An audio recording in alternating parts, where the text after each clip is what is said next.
I think we have a quorum. And we have Deputy Superintendent Stallings. Can you talk with us about potential statutory changes, and we'll have you go through each of those, and then we'll open the floor up for motions. Sure. Vice Chair Davis, did we want to do the board rule waivers first? I think there was an item before the statutory requests. I'm just ahead of myself, I guess. Yes, well, let's go ahead and do that. Thank you. Okay, thank you. Angie Stallings, Deputy Superintendent Policy, and I also have Jeff Van Holten here with me, USBE Policy Advisor. First, we're going to talk about, I'll be addressing the 2 board rule waivers that have been requested, and then we'll move to the statutory requests and to the legislative preparation. So the first waiver request is to R277625, mental health screeners. And currently in R277625, if an LEA wishes to implement a mental health screener, number one, they need to do that using a board-approved mental health screener, but they need to notify the State Board of Education, or USBE, by May 1st of each year. When that date was selected back in 2020, it was kind of an arbitrary date. And now we're finding that that doesn't work for 2 reasons. Number one, you may have some changeover in administrative staff for a school, and so it may be that a school makes the decision to implement a mental health screener after May 1. But number 2, many of our LEAs, when they are preparing their school-based mental health grants, that's when they make that decision to implement a screener. But the deadline for that program isn't until May 30th. And so that's what happened this year, where we had a couple of LEAs put in their mental health, school-based mental health grant, this decision they were going to implement a screener, but they had already missed the May 1 deadline. So staff are requesting or recommending that the board we have about 5 LEAs who missed that May 1 deadline for this year, to change the deadline from May 1, 2022 to September 1, 2022. So that's the first board rule waiver. Does anybody have any questions? Seeing none, let's talk about the next. Well, we need to take an action. I'll seek a motion. Chair Hansman? Well, I think Member Cannon beat me to it, almost. She was trying to get to it. Yeah, we're both trying to help out here and get a motion off the floor. So I'll move that the board approve the waiver of the May 1st deadline in R277-625 to be extended to September 1st, 2022. Thank you. There's a motion on the floor that the board waives the May 1st deadline in R277-625 for the 2022-23 school year and extend the May 1st deadline to September 1st, 2022. Would you like to speak to your motion? So, second. Second, thank you. Would you like to speak? No, I think it's pretty obvious. Okay, thank you. Board Member Lear? Oh, sorry, no. Okay, that's okay, thanks. Those in favor say aye. Aye. Those opposed? That passes with Board Member Klein opposed. And my vote will be with the majority group unless I specify a dissenting vote or a tiebreaker. Next, go ahead. Next, the second board waiver request is related to R277-628 school libraries. You may remember that the board approved this rule back in February. At the time, we selected a date of September 1 by which all of our LEAs need to have their policies in place on their selection and their process about if they receive a complaint or a request for the LEA to remove or library material. The LEAs are now requesting that September 1 deadline be moved to October 1 to give them 1 additional month due to the recent passage of the board's model policy on library materials. And so, and you did hear some public comment this morning with that request from our LEAs as well. Are there any questions? Board Member Straight? Would you accept a motion? Yes, I will. So I move that the board waive the September 1st, 2022 deadline in subsection R277-623-3-1 and extends the September 1st deadline to October 1st, 2022. Do we have a second? Second. Okay, Board Member Norton? We have a motion on the floor that the board waives the September 1st, 2022 deadline in subsection R277623-3 and extend the September 1st deadline to October 1st, 2022. Would you like to speak to your motion? Yes, briefly. I appreciate that we can get this done with the extra 30 days. I know we were behind, and it took us, the AG, and to finally get this put together. So I think this is more than fair to give an extra 30 days. Thank you. Board Member Klein? So I know that they've had a long time, and I understand that we were delayed in getting our model policy out, but the model policy is just a suggestion. And HB 374 has been in place now and active since, I think, May 4th.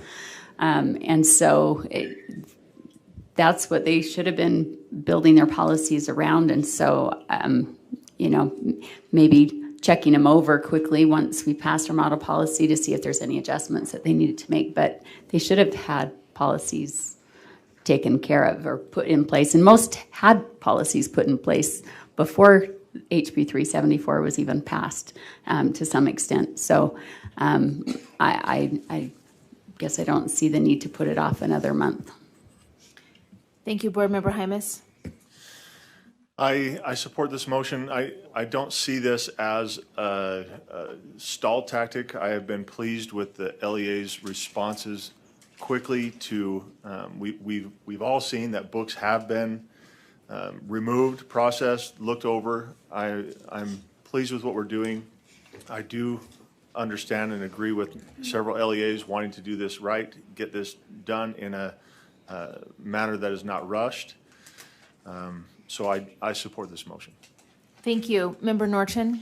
Yes, I too want to speak in favor of this motion. I think that, like what Board Member Hymas says, many of them already have their process, or they have already started the, checking out of their libraries. But I think many were waiting for our rule for them to finalize their, the rule that they need to bring forth, and they were also, like we were, waiting for the Attorney General's comments. So I think that, to give them that extra time that they need to do those final touches is important for them to get it right as well. Thank you, Member Hart. Yeah, I also support this.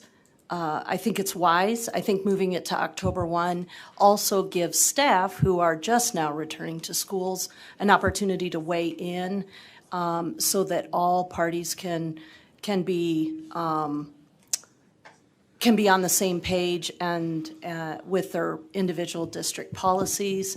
And I just find it to be inclusive, and that hopefully means that it will go smooth for those districts. So I see absolutely no reason in delaying. Thank you. Vice Chair Belknap? Yeah, the compelling piece came from me this morning when Lexi spoke, and she said so boards will have 2 readings on this and be able to have be able to give their input between the first reading and before the final decision. So that was the compelling reason for me today. Thank you, Member Straight. Yeah, just to follow up on that, so from a procedural standpoint, we would be putting some districts in a bind based on their procedures of adopting this rule in their board.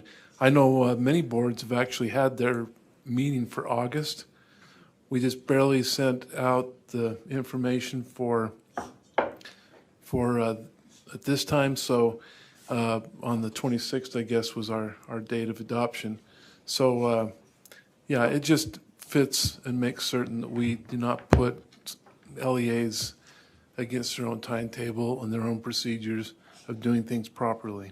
Thank you. With no other lights, we have a motion on the floor that the board waives the September 1st, 2022 deadline in subsection R277-623-3 and extends the September 1st deadline to October 1st. Those in favor say aye. Aye. Those opposed? Nobody's opposed? Okay. That passes unanimously. Let's move to Deputy Superintendent Stallings again. Yes, thank you. We're going to be talking about our policy request related to our 2023 general session preparation. There are 6 that I'll be reviewing, and we'll quickly go through those. But of course, if you have questions, you can stop me at any time. The first one is about the school accountability system redesign. As many of you know, and some of you around the table have been participating actively in that work. We have been engaged in studying whether how our school accountability system can be redesigned, and we're anticipating a report coming from the executive and policy committees, likely to the board in October of this year. And we think there may be some recommendations that would require statutory change. So what we would be, what staff are requesting now is the opportunity for us to work with the legislator to get a bill file open in anticipation of any potential statutory changes that might be recommended from that report and that group. Shall I move on to the Let's move second? on to the next one. Okay, the next one is about school community council exemptions for small and special schools. So oftentimes there are certain schools that have a special population, either one due to mobility of students, if you're talking about a school that might be serving students who are youth in care, for example, or for certain small schools in a rural area, you might have a difficulty in having a school community council where the parents aren't also professionals who work in that school community. And so each year we've had requests from usually no more than 15 schools, but you might have up to 15 schools where they are unable to meet those requirements of having more parents than teachers or school professionals on their school community council. And we currently have a process in place in our board rule to grant those exemptions. And we would like to have that explicitly codified in code. Right now there's a general grant. The board has general rulemaking authority with respect to the School Land Trust program and about our school community councils, but staff are recommending that we explicitly make that clear that is part of what the board's rulemaking includes, is that ability to exempt that small group of schools who may need exemptions where needed. Thank you. Number 3? So number 3, last year, there's a program or funding for our early college programs that include AP, IB, concurrent enrollment, et cetera.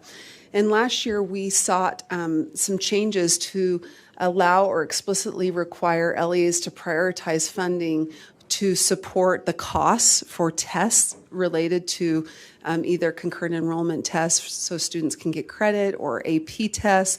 And there's also some IB courses or tests that can be taken. What happened was we forgot to include this allowance to allow the costs of students taking IB courses to be kind of taken off the top. Currently, IB only receives $100,000 total across the state for all. I think there's about 13 to 15 programs or schools that offer IB.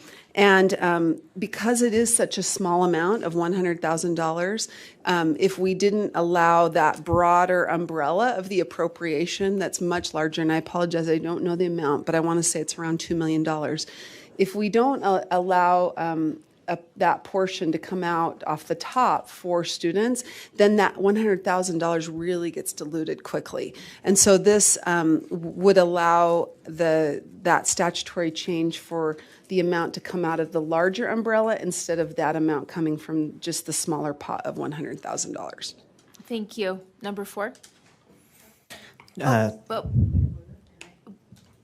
Can I ask something? Yes, Board Member I Lear. wasn't sure if we were supposed to ask questions now of these individual, are you getting to the end If of your all light of them? comes on while she's on that topic, then I'll call you for a question, or you also could ask at the end. That'd be great. Either Thanks. one. It's It's your choice. of a previous one, so I'll just ask at the end. Thank Okay. you. Number 4? Okay. Jeff Van Holten, Policy Advisor for the Board. Glad to be here with you all in person. Number 4 is the SOEP Early Graduation Policy Request. Currently, the SOEP code requires that if a student wants to deepen their course load, so take more than they would normally for their grade band, they have to designate that they are graduating early in order to do that. So this request would be removing that requirement from code so they wouldn't have to designate they're graduating early in order to take more courses than typical. Okay. Board Member Lear? So I do have a question about this, and I don't know if I can, I'll try and ask it as efficiently as I can. I'm wondering, we know that if a student, it typically would be that a student couldn't take more than a full course load. 8 classes or 7 classes, whatever the school allows. And so now, theoretically, a student could take 13 courses. And do we have concerns? Are we thinking the number of students who want to do this is going to be so few that it doesn't really matter? Or do we have concerns that this is sort of a variation on everybody getting a super senior year? If you see what I mean. If we're funded for 8 courses per student per year, how does this affect the funding both for LEAs and for the overall public education funding? All in favor of, kids being overachievers, but we at some point we have to say, yeah, and it's going to cost us money. May I respond? Yes. Okay, Jennifer Thronson, Director of Teaching and Learning. In this case, my daughter is one of these children. She took 3 SOEP courses this summer. What the LEAs aren't doing that they can do is if they knew that was happening, they can actually claim more on their ADM for her coursework and get more than the 8 credits they're allotted because she took more than she would typically earn an LEA. Right now, they're not well informed to know that they can do that and tracking when students are taking it in their plans and claiming the ADM. The challenge is we say to people, you can't do more, but you legally can. Yeah, that's kind of my point. Yes. So Brian actually, our AG, Quisenberry, said, well, the kid could because you do not have the right to refuse them to continue earning credits once they've maxed their credits that they've earned. So there is a challenge. LEAs can receive that funding for that student, though. A lot of them think they're losing money. It's because they haven't increased their ADM to account for those additional courses that a student's taking. So a quick follow-up. So what are we doing to better inform BAs or maybe it is curriculum directors or school counselors so that all schools are created equal, that everybody, not just really sophisticated kids or sophisticated parents, get to be overachievers? Absolutely. So may I answer? Sorry, Please. Trying to do better. One of the things we're working on right now is updating our counselor guidance to help with some of this, but this really does get to the business administrators, but counselors have to know this kid took more, I need to notify someone to claim more for this student. So it is a combination. We go and present to the business administrators annually, and then we do counseling training annually as well. So now that we're realizing this is not being done the way that it could be done, we are providing professional kind of training to those that need to know to make those adjustments. So in Salt Lake District, where my daughter is, I guarantee they didn't claim her last year when she took 2 summer classes. Now that she took 3, they're really going to want to claim her, and claim those extra credits. Right. And that intent to graduate early is just an intent. They don't have to graduate early. So kids have the authority, parents have the authority to say, I want my kid to take more. And the school system really can claim that more right now. And because it's not a huge percentage of students, you're not seeing a big take on the WPU for this. But right now, LEAs are losing out because they're not claiming those funds for those courses kids are taking in the summer. Thank you. Okay. Deputy Superintendent Jones? This mic or, okay, so I just want to make sure we're very, very clear, okay? The only way they're going to get ADM is if they hit the early graduation indicator. It's just not we really have to make sure that, and here's what's going on in the field, right? There's a lot of concern about, well, if I say that a child or a student is going to graduate early and then they don't, are there repercussions for that, right? So this is part of this code change too. But just to say that, they're eligible for ADM. Our systems are only set up to provide that additional ADM if they hit the indicator, and this is where you're getting, feedback from your counselors and from your BAs on, a counselor will say, hey, well, we're taking these extra courses, but that's the only way that, when we do the head counts and things like that, Director Thronson's right. It can result in additional average daily membership, but it's triggered by that indicator that they have stated that they're going to graduate early. So you're going to have BAs that are going to say, well, can we get, some kind of internal control in place that says, parents have to sign an affidavit that so then it doesn't become an arbitrary, well, they can't, they are going to graduate early or they're not. There has to be some kind of internal control on that aspect. What was the intent, right? Was the intent to fund beyond, the SOAP for early graduation? And then if they don't, I think that's part of the question on why the code change needs to be addressed. So hopefully that helps. So point of But key clarification, takeaway. Yes, ma'am. financially, on the language here, it says that the SOAP program, that we're asking them to remove the requirement for students to graduate early. And you're saying if we remove that requirement, then LEAs can no longer claim the ADM. No. No, I'm not saying What? that at all. Just the opposite of that? Well, If we that's what we remove the have. requirement to graduate early, then They can claim 150 SOAP classes Right. at semester. if the code currently says to get ADM, you have to indicate that you're graduating early. Additional ADM. So you're saying that the code would allow, we're saying we're asking to allow to pay for 40 credits instead of 28 required graduation credits? Is that what we're asking? Well, that's what I'm. That's an Is that what this That's proposes? what has to be clarified. There is a limit in SOAP code of how many Right. credits a year you can take. So it doesn't allow you to go, I think it's 6 credits. I see Dr. Count just joined us, but I believe it's 6 credits that you're limited to. So it's not, you can't go crazy, but you can do some. But I have one more quick, Vice I Chair, have one more quick follow-up. Go ahead. But I have one Remember follow-up too. Go ahead. I just wanted to clarify something that is almost Angie asking a question while she's trying to answer your question. So if Scott or Jennifer disagree or want to clarify, please do. But I think what Jennifer was mentioning a moment ago about her daughter taking courses that were above, the full load, just because she did that didn't mean that the LEA got additional ADM. So I think what Deputy Jones is clarifying is you're not going to get the additional membership or the additional funds unless you put that early graduate code in. But there are students who take more who aren't putting the early code in. And so I think why we're trying to get the code changed for SOAP is to then not require everybody to put the early graduation code in to get more ADM, but to allow students to participate. Like, again, Director Thronson's daughter participated, but didn't necessarily generate more ADM. But I know it sounds kind of circular, but it helps to explain why the code change is necessary.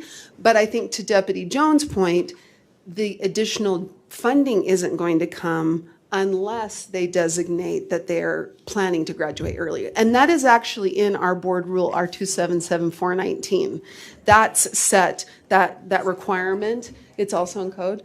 But I know it's also in 419 where it states that if you want to generate more than 180 days, that you have to put that you're an early graduate as well. But now I have 2 follow-up. Thank So you. you're Quick follow-up. confusing me. I thought you were saying that if we get rid of this intent to graduate early, which a lot of parents don't know about and a lot of BAs don't know about, that's what our policy change would be, to get rid of that intent to graduate early. And then then a student, regardless of where she wants to graduate early or she wants to just be a superstar, take as many classes as up to the limit as she wants. So that's what and if that changes, then the LEAs will get increased ADM. Well, okay. Can I? Deputy Superintendent Well, Jones. So we're asking for the legislature to change the code. Right. And that's going to be a question for the legislature to address is, okay, what is the forcing function basically if you change the code to allow for average daily membership to be calculated beyond a full load, right? So if they, because then we're going to get into the likelihood of triggering a fiscal note, right? To say, well, with this change of code, there's a then what do you, cost. right? So Why are what we do you estimate? pretending otherwise? Right. So what do you estimate the impacts will be by changing the code, right?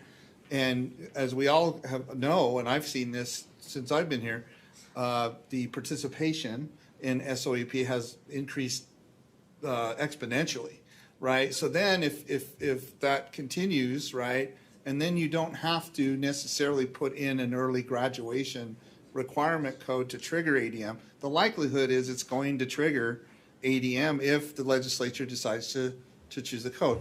The magnitude of that from the funding would be something that we'd have to work out in addition to this proposal, right? So I would, so that's what you're doing now, is you just, I mean, Deputy Superintendent Stallings is spot on.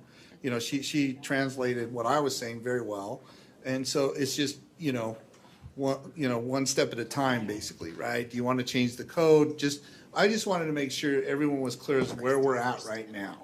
Where we're at right now is the only thing that triggers additional ADM is that indicator, right? It's just how our systems are set up. We configure our systems to support the code and the rule.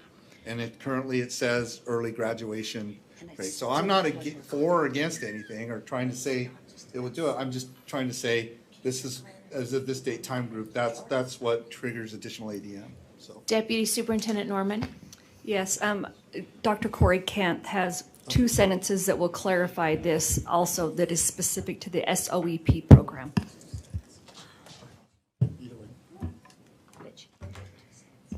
So outside of the SOEP program, students can engage in course deepening, and by clicking that, declaring an intent to graduate early and clicking that box, they can be funded additionally. But outside of this program, there is not the requirement that is associated with the need to graduate early. That's specific to this program, and that's what we're looking to have a statutory change surrounding. Thank you. Member Norton? I had one follow-up. Okay. Can I come back to you? Yeah. Okay. Member Norton? So when will we be discussing who's going to pay for it? Because And what it comes out of. which fund, right? Because, we also have a situation where we have LEAs that this is landing in their,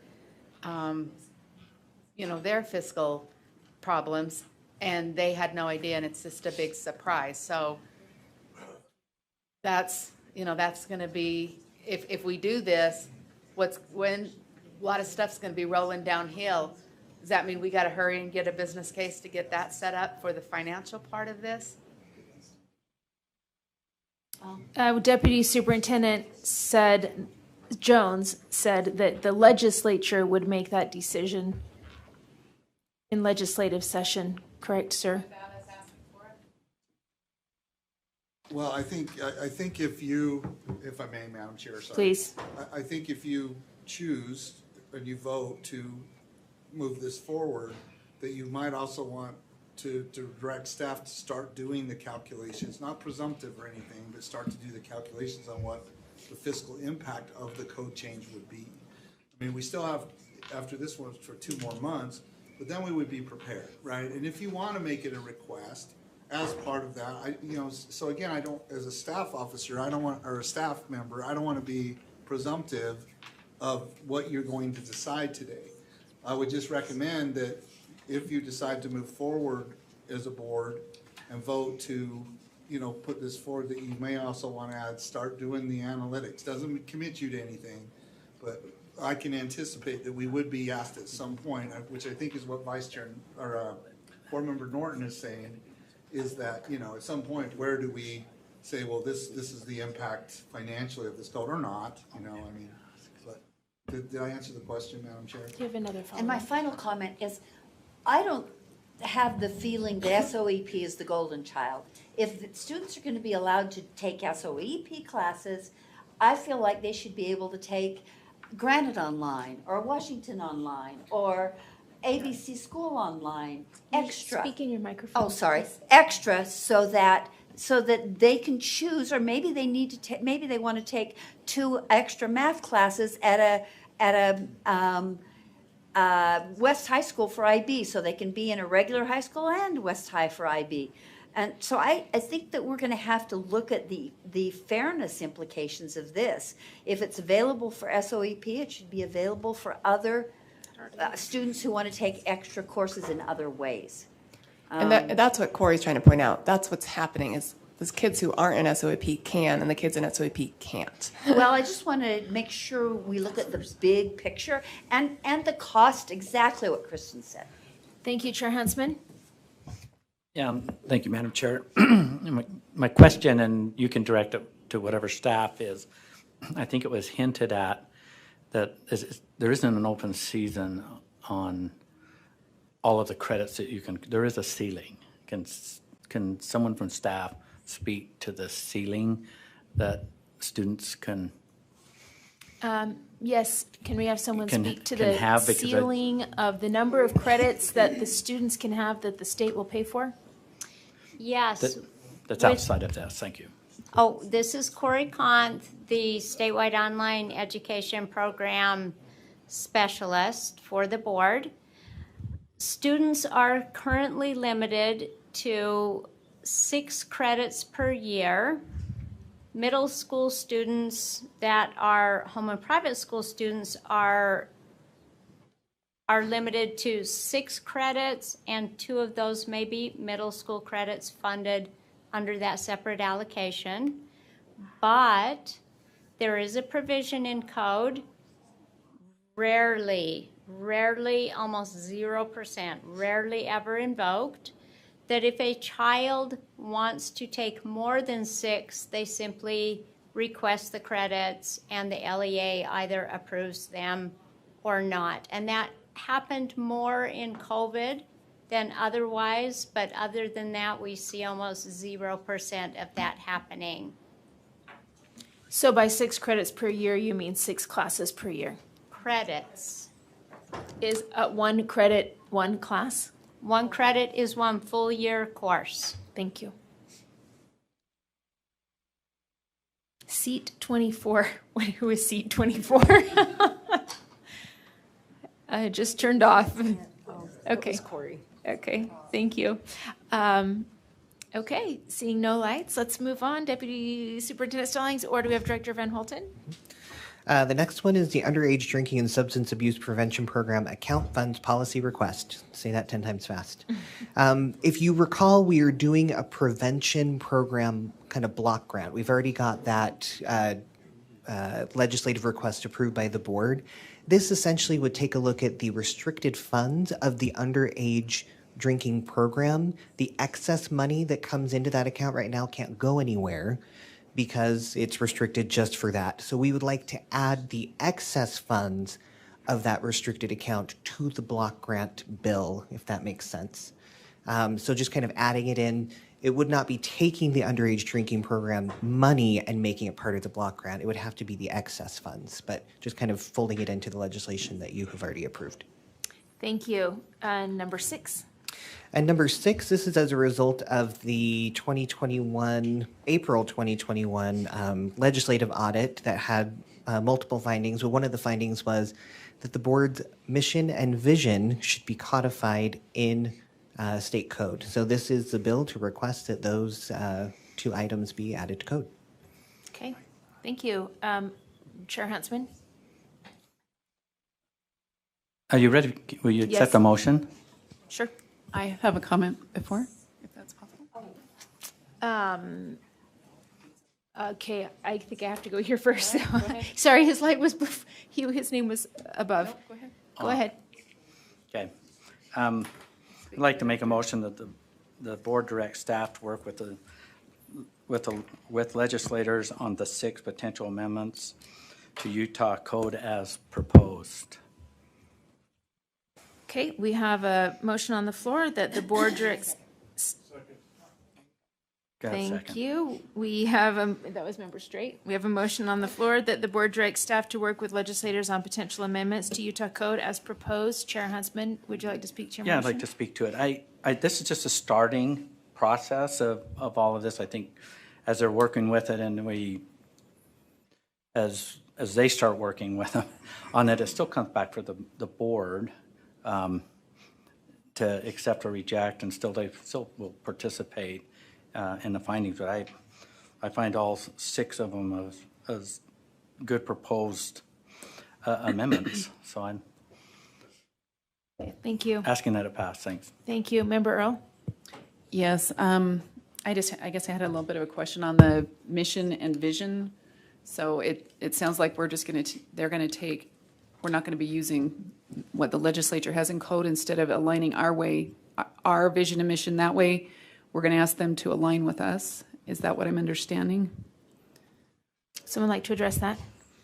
Did I miss that? No, well, I don't, it's a yes and. I would say it's a process. It's not that what is there is going to be completely replaced but by the current mission and vision. It's going to start that discussion of what the mission and vision that is in code is, and will hopefully be informed by the board's mission and vision, but that doesn't mean it'll just be a replace, if that makes sense. I think it's a beginning discussion. Okay, all right, I'm just reading what it says here. Thank you, Member Lear.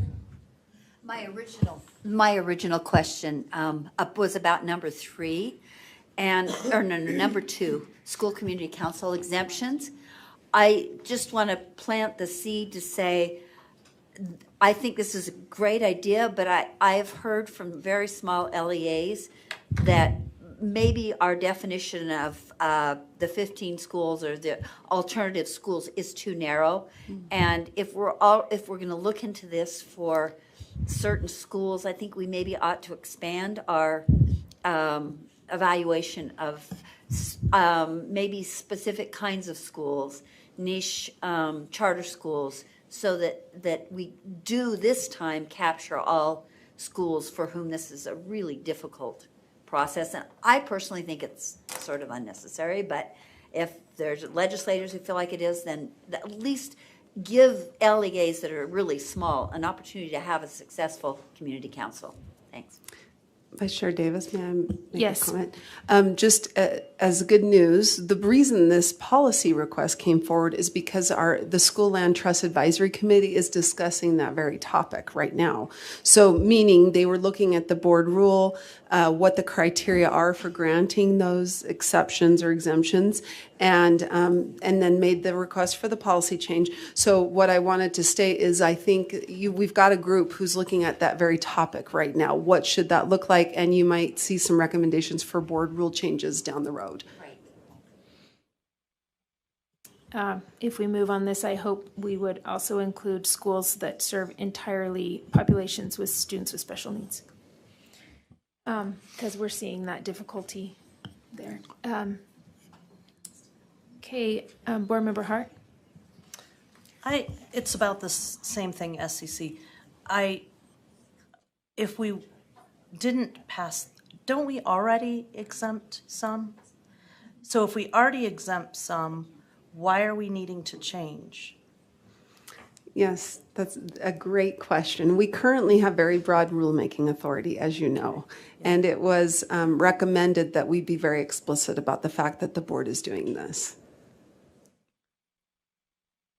That's it. That we're exempting. So Yes. we're making more rule? Well, no, we won't be making more board rules. So in general, I think if I remember correctly, this section of code just says something like the state board can make rules to administer, school land trust and SECs in general. But it doesn't explicitly state the state board shall create or the state board may create rules to exempt certain school community councils from the requirements. And there was a recommendation that we be very explicit or transparent about the fact that we're doing that in board rule by codifying it in code.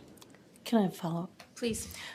So are we expecting that there will be other areas in which we will need to be more specific instead of having that broad kind of statement? We're not anticipating any right now, but this one was brought to our attention. Okay, thank you. Thank you. Member Earl? Yes, while we're kind of looking at and combining prevention programs, it would seem that, I don't know, I'm just looking at the underage drinking substance abuse funding here, that those would be wrapped together. Are we anticipating, I'm just doing a quick read here, but something different? In other words, with that, the funding we're looking, this surplus funding, are we looking at putting it into prevention still? Or is that, okay. And then I want to divide the question. Are you making a motion? I am making a motion. Okay. Sorry, that was a little quick from one to the other, but I'd How like do you to want to divide. divide? I would like to separate the mission and vision from the other items. Okay. Do we have a second? Second. Okay. We have a motion on the floor to divide the question and separate the mission and vision policy code request from the other items. Would you like to speak to your motion? No, I just want to vote on it separate. Okay. Those in favor say aye. Aye. Those opposed? No. Okay. Will the ayes raise your hand, please? Okay, that passes. So let's go ahead and take the first 5, and then we'll talk about the mission and vision separately. Board Member Moss? Question back on community councils really quickly. I like the idea of making it flexible so that they're not precluded from having a council if they don't have enough parents. Having served on one for a number of years, I also just think that having that parent majority is a unique function. It's an important one. It's a very collaborative process, but there are occasions in which, the parent feels strongly about something. So my question here, I see what we're proposing in code is that we would make a board rule to allow the exemption. And do we already have an idea in place of what it would look like to get an exemption? Would they have to show, hey, we put it out by email for 2 weeks, didn't get any applicants? I want to make sure it doesn't become the presumption that you can say, well, we're small, so we don't need to follow that sort of parent majority part of the rule. Just maybe that's a preview, but before I vote on the code authorizing it, it'd be helpful to have some idea what that would look like in rule. Yes, and so Vice Chair Davis, it's okay. In general, we have something in rule right now, and so I think Director Paula Plant could speak to that, but she may also be able to speak to what they're thinking or considering for future board rule change. Thank you, Director Plant. Thank you. So what the board rule currently does is makes this a responsibility of the local school board to decide, because they're aware of the needs of the students, the parent population, whether they can get enough parents to serve on the council who don't also work at the school, because that is actually a requirement in the law. You can't be a certified teacher and also serve as a parent even if your children go there. So what's in the code is really specific about elections, who and who cannot serve, which then limits sometimes the ability for people to get parents to serve. So what we currently have in the rule just says that the local board needs to annually vote to exempt a school, and they need to provide those minutes where that vote was taken to us so that then we can proceed with the exemption. Quick follow-up. So we don't have any showing they need to give to you folks to approve the exemption. As long as the board votes it on whatever considerations they take into account, then they're able to do that, and we go ahead and approve the council then with the exemption. May I respond? Yes.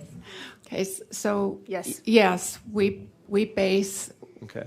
But I will just tell you that currently the schools that have the exemption are either youth and custody schools or seriously schooled, very small schools that cannot seat a council under the current law.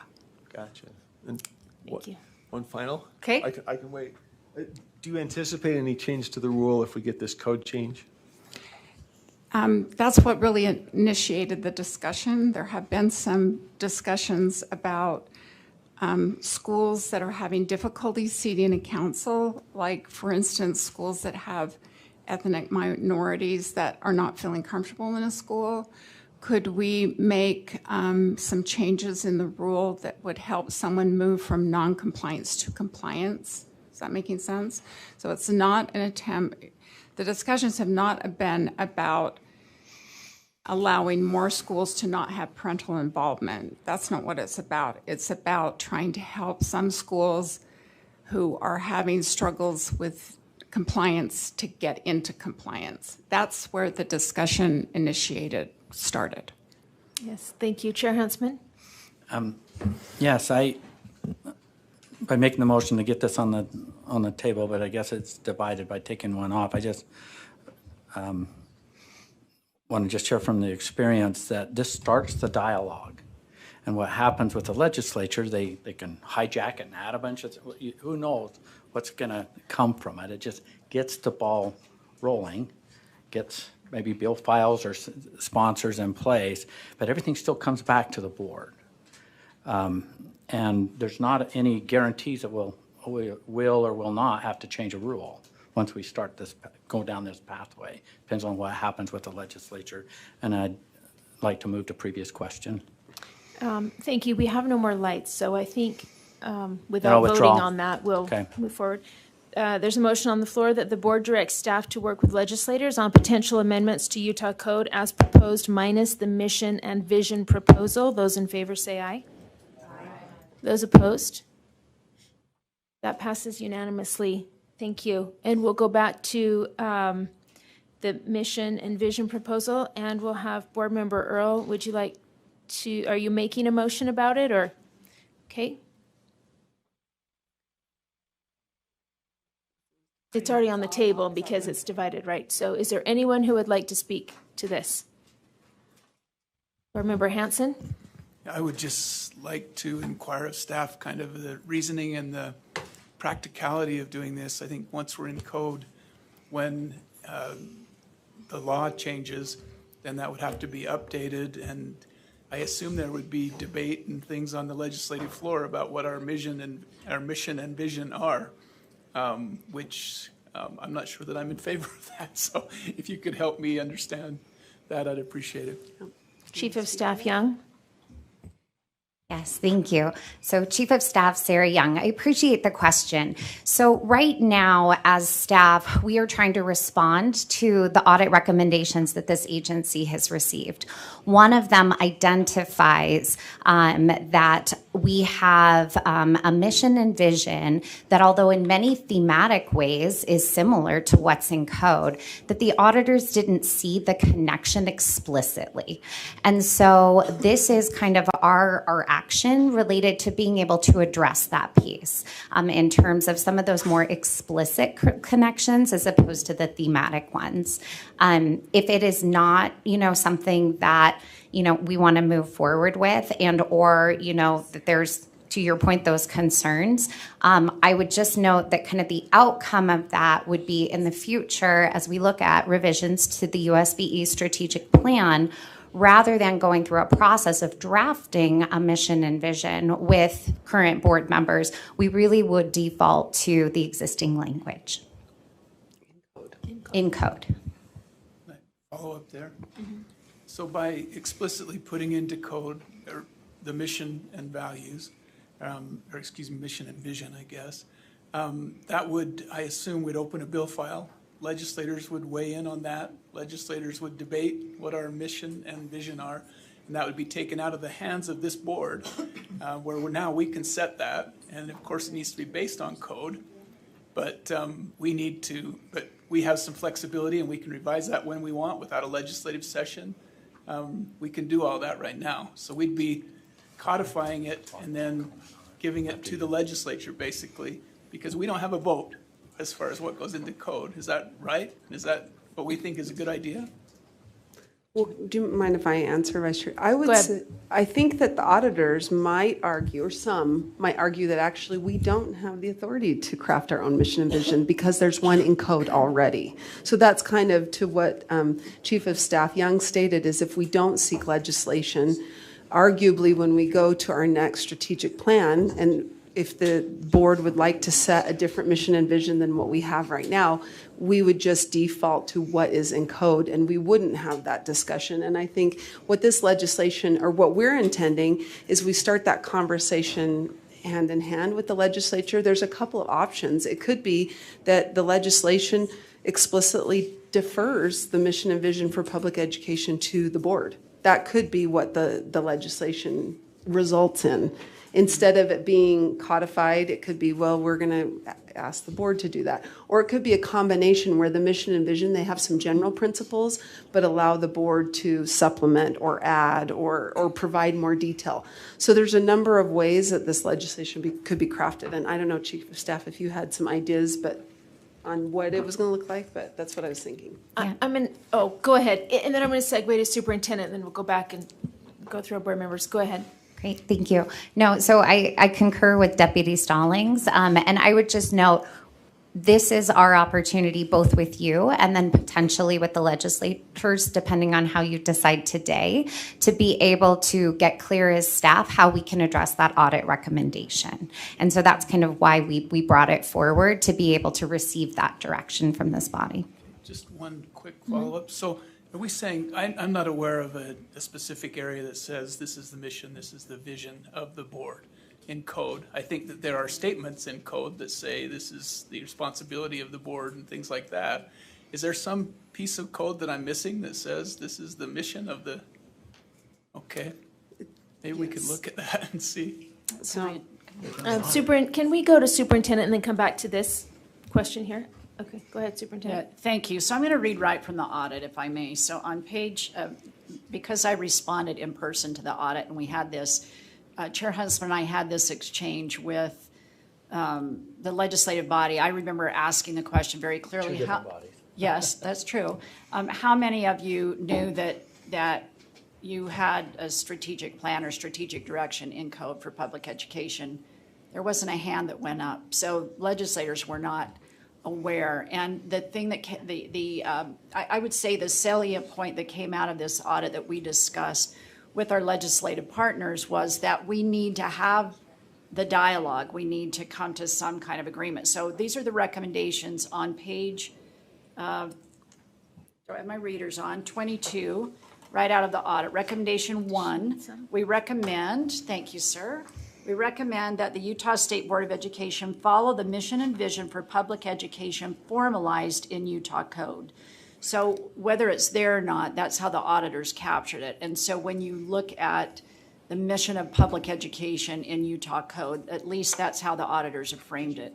Number 2, we recommend that the legislature consider the policy question, and this is to Board Member Hansen's point, consider the policy question of whether it is desirable to provide a mission and vision for a public education system in code. So should that even be a policy decision in code? And then number 3, we recommend that the Utah State Board of Education continue to review and identify areas where their measures can be streamlined without compromising accountability, which we are working on and have addressed. So when members of the public come to you and say, you're out of compliance, you need to be following exactly what is in code, it's, to Angie's earlier point, it's a yes and.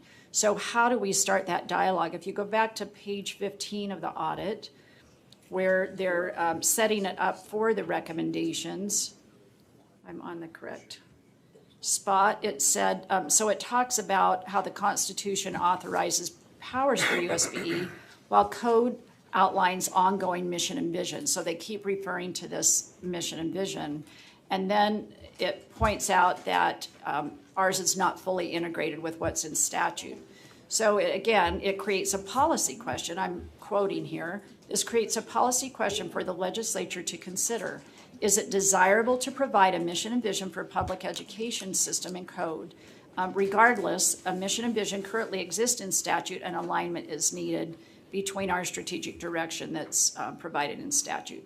So just in summary then, it's the auditors are calling out, there's mission and vision and code.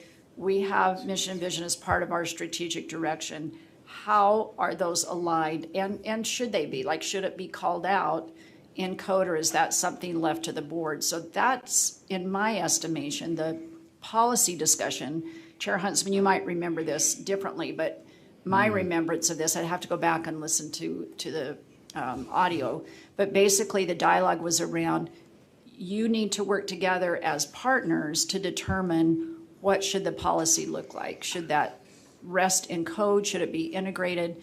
But it's a joint effort to make this policy call about mission and vision. Thank you. Member, get my readers on. Member, I think we're on Moss at this point. You just moved yours, so it messed up my list, but I think we're on Board Member Moss. Was it Huntsman, Chair Huntsman? Okay, go ahead, Chair Huntsman. Well, you've got your vice chair there. I just wanted to echo with the superintendent, but I want to remind everybody of that audit.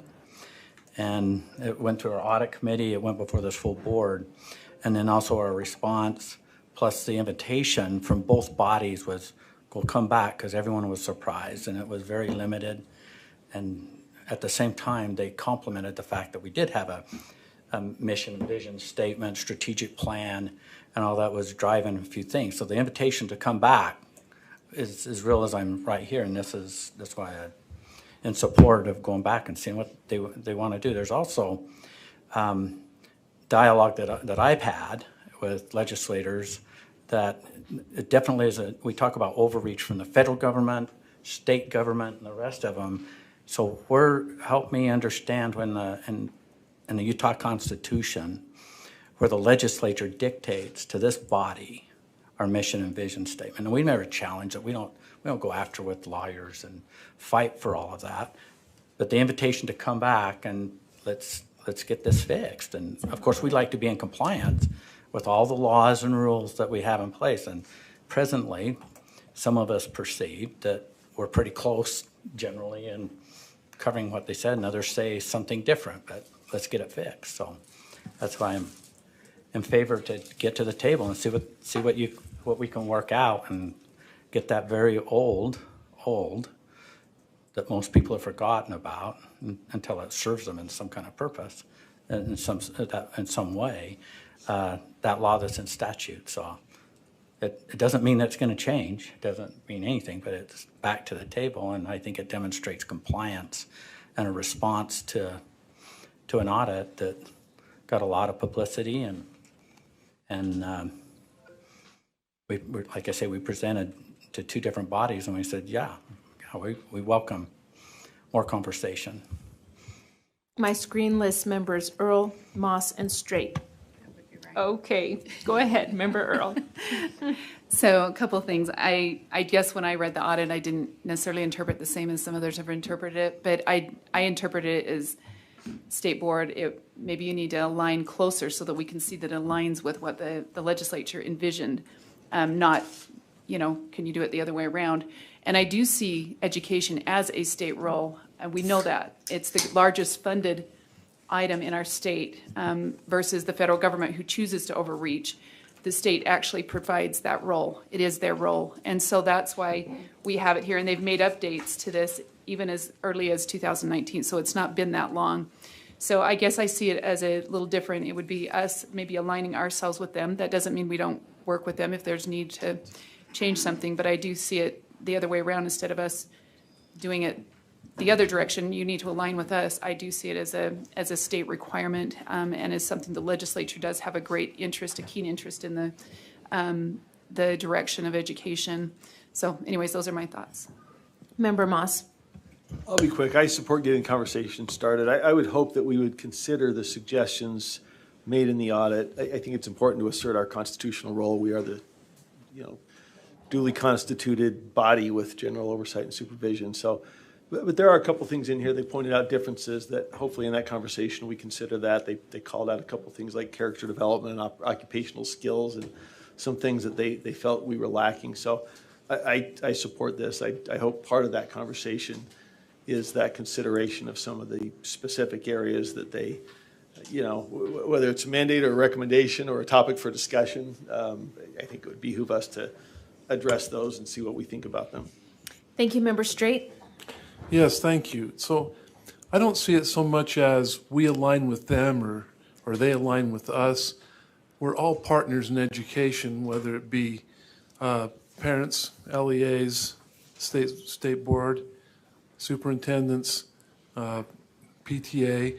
There's all types of alignment that occurs. And so I see it more like I don't want them sitting down at a table and deciding what our mission and vision is. I don't want us sitting at a separate table deciding what the mission and vision is. I want us sitting together and building that shared mission and vision. And I think that's the way it is already. Let's take what is already in fact and make it in law. And I think that it'll be a healthy process. I think it'll help us build relationships and connection with the legislature. And it puts us in a situation to strengthen the resolve of the whole system. Member Hanson. Yeah, I'll sit corrected, and I apologize, although I won't apologize for starting the conversation because I think this has been valuable. But I think that certainly there should be alignment. I also have some real reservations about a vision and mission for this body being set anywhere but in this body. So hopefully we can have that conversation. Thanks. Member Earl, is it okay since Member Cannon hasn't spoken on this issue? Member Cannon. Thank you. I'm looking at page 14 of the audit, and having been around for a long time and having worked on the board's first strategic plan years ago, there was in code an effort to get people into a strategic planning process. And I think that's probably where the strategic planning came for a lot of these larger bodies that are mentioned on page 14. So if you'll notice the one line in red, it says statutory mission and vision. And among all of those large bodies listed there, the only one that the legislature weighs in with a mission and vision is the State Board of Education. And so I was very surprised to find out that they had a mission and vision statement, because I remember being part of the process when this body worked a number of hours putting that together, because we felt like that was the role of our body to do so. And I more or less still feel that way. I think strategic planning is a great thing. I'm delighted to see that many of these organizations engage in strategic planning, but I think to have the legislature sort of push down upon us their mission and vision, it doesn't make me feel comfortable. So I guess we should certainly have a discussion with them and see where this falls out, if they want to make us different than all the other large bodies they oversee, as is indicated on this chart. Thank you. Thank you, Member Earl. Thank you. I'm just curious, the process that really interests me. In other words, what does this look like before I vote for it? Is it us taking our stuff up there and who and what? How does that dialogue process matters on this one for me? Right? Is it a couple of us? Is it just leadership? Is it, I don't understand where that process is. So I don't know does that make any sense? So Do you want me to answer? Okay. Do you want me to answer your question? Yeah. Answer, okay. I think that's an important question, Board Member Earl, and I think Angie, Deputy Stallings addressed that early, that these are just streams to get this going, your permission to get some of these things on the table and drafted. I'll just tell you the way, like, if I were in charge of the world and not just this little corner of the desk, then I would perceive it would be just the process that we would always follow, and that would be to draft something and bring it to you for your consideration, your input, and whatever you determine as a board would then be the policy stream that we take them. And it could be as simple as saying that the Board of Education, as they develop, we're kind of up for renewal of our strategic plan anyway, and it's intended you would work on that. So it could be something as simple as the Board of Education will work during, a particular time frame on our strategic plan and work with legislative leaders or X to bring something back to interim in 2024. I'm making all of this up, but you can put times and dates, and it could be something as simple as here's our time frame for our strategic plan, and here's how we would like to engage with you to make sure that we're in sync, to Board Member Straight's point about how do we do this together. So it could be something as simple as that, which I don't know, Deputy Stallings, sometimes that's in the form of a resolution, sometimes it's in policy. As we talked about it as staff, I don't think it was our intent that you would even have the time frame between now and January to say, well, we're going to redo this complete strategic plan and come and lay it out you, and you need to adopt that. I don't think that was ever the intent, but it was to get the conversation started and to respond to some of the concerns in audit. Okay. Is that helpful? And then Deputy Stallings, you can challenge anything I said or add or delete. No, I would never do that.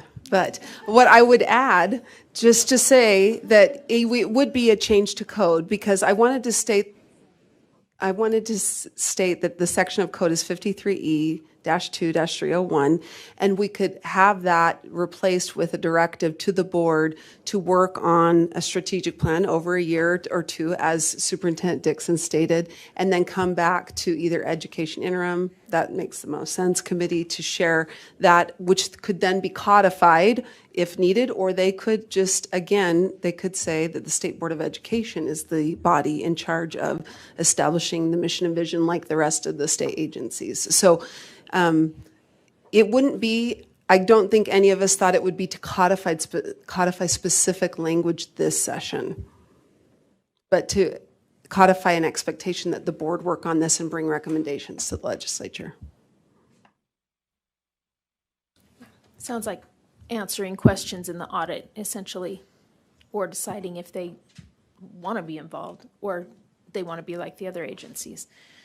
We have no other lights, so seeing none, we have a motion on the floor that the board direct staff to work with legislators on potential amendments to Utah Code in the space of our mission and vision. Those in favor say aye. Aye. Those opposed? Aye. That passes with Board Member Klein opposed. So let's go ahead and move into our business cases. And thank you, Director Van Holten and Deputy Superintendent Stallings.